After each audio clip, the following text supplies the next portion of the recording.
যৌন কর্মীদেরকে লাইসেন্স দেওয়ার যে প্রস্তাবনা, এটি মহিলাদের জন্য অত্যন্ত লজ্জাজনক। সুতরাং এটাকে আমরা কন্ডেম করেছি। বাংলাদেশের হাইয়েস্ট গার্মেন্টস এক্সপোর্ট হয় ইউরোপের ভিতরে। আমরা তাদেরকে প্রস্তাব দিয়েছি যে বাংলাদেশের শুধুমাত্র ইউরোপীয় ইউনিয়নের জন্য এখানে একটা এরিয়াকে আমরা অ্যাসাইন করব এবং সেখানে তারা গার্মেন্টসে আরও বেশি করে তারা ইনভেস্টমেন্ট করবে।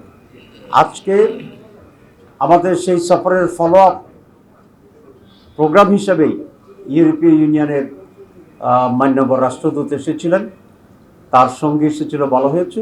সেখানেও আমরা কয়েকটি বিষয় আলোচনা করেছি। বাংলাদেশের আগামী নির্বাচন এবং নির্বাচনের অবজারভার পাঠানোর ব্যাপারে আমরা কথা বলেছি। দেশ জুড়ে তোলপা ওয়ালটন ফ্রিজ কিনে আপনিও হয়ে যেতে পারেন মিলেনিয়ার।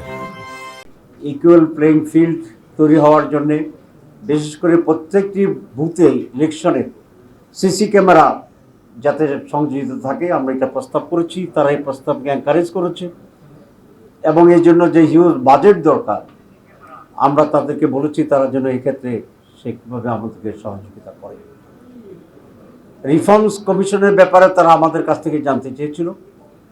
আমরা বলেছি প্রেসিডেন্ট প্রধানমন্ত্রীর ক্ষমতার ভারসাম্য আমরা চাই এবং প্রধানমন্ত্রীর পদে দুইবারের বেশি কেউ নির্বাচিত হতে পারবে না। ইলেকশন কমিশনের রিফর্মস কমিশনের এই প্রস্তাবের সাথে আমরা একত্রতা পোষণ করেছি। গতকালও যেটা আমরা প্রেস ভেঙে বলেছি।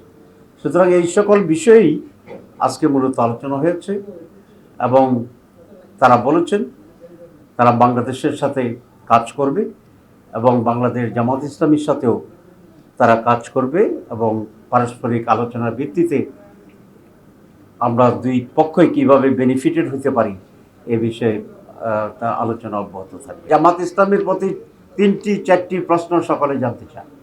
একটা হচ্ছে ওমেন পজিশন জামাত ইসলামীর, টেরোরিজমের ব্যাপারে জামাত ইসলামের স্ট্যান্ড কি এবং মাইনরিটির ব্যাপারে জামাতকে ভূমিকা রাখবে। এই তিনটা কমন প্রশ্ন আমাদের জন্য। আজকে সেই কমন প্রশ্ন হয়েছে, সুতরাং জবাবও আমাদের স্পষ্ট, কারণ প্রশ্ন তো আউট হয়ে আছে। ঠিক আছে না?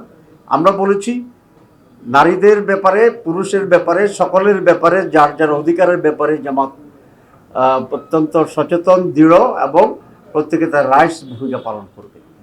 তারা বলেছিল যে মহিলাদের রিফর্ম কমিটির কিছু রিপোর্ট বেরিয়েছে, সেখানে আমরা একটা বিষয় আপত্তি করেছি যে সেখানে যৌন কর্মীদেরকে লাইসেন্স দেওয়ার যে প্রস্তাবনা, এটি মহিলাদের জন্য অত্যন্ত লজ্জাজনক, ইনহিউম্যান এবং তাদের সম্মানের প্রতি আঘাত, অধিকারের প্রতি আঘাত। প্রত্যেকটা মানুষ তার সম্মান মর্যাদা দিয়ে বাঁচার যে অধিকার, এই প্রস্তাবনার সে অধিকারের বিপরীতে একটা আঘাত।